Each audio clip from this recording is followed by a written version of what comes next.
Climate Justice Alliance works to recruit volunteers to ease the pain and suffering brought on by climate change. Specifically, after recent climate disasters like Hurricane Maria, the group has started campaigns like Our Power Puerto Rico and Just Recovery. When they arrived to frontline communities, the group worked with marginalized groups to provide access to aid, ensure equal energy distribution, and rebuild what was lost. Hurricanes can have a profound impact on local ecosystems. Hurricanes can damage or destroy habitats, leading to displacement of wildlife, damaging plant life, and a potential loss of biodiversity. Hurricanes can have long-lasting psychological impacts on affected individuals, resulting in conditions like post-traumatic stress disorder. Contaminated water sources post-hurricane can lead to outbreaks of waterborne diseases. Standing water in the aftermath of a hurricane can create breeding grounds for disease vectors, such as mosquitoes, potentially leading to an increase in vector-borne disease. Vulnerable populations such as the elderly and those with pre-existing health conditions are at a higher risk during and after hurricanes. Hurricanes can generate a significant amount of debris and waste, including hazardous materials which need proper management to prevent environmental contamination.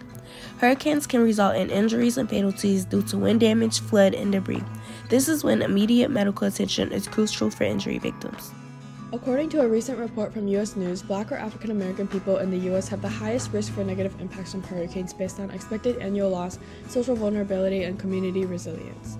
One major factor is the way that policies are designed, as they negatively affect minority groups by discrimination. For example, redlining, a practice where services are not provided to customers who live in neighborhoods seen as hazardous to investment, lead to the segregation of many minority populations to less desirable areas more vulnerable to hurricanes and storm surge.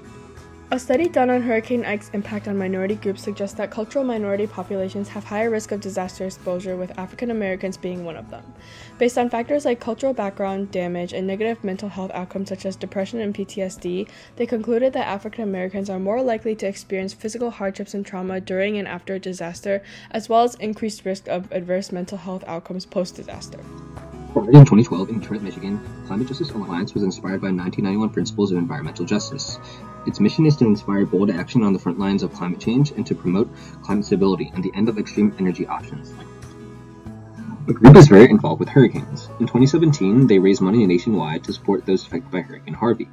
They also started Our Power Puerto Rico, a trans-local campaign to provide Puerto Rico with hurricane protection, and released an Our Power Puerto Rico report, which details the extent of Hurricane Maria and demands for infrastructural change. Alliance members span the entirety of the U.S., with support from New York, California, Texas, Illinois, and Puerto Rico. However, there are more than 70 organizational members across the entire nation. These are our citations. Thank you.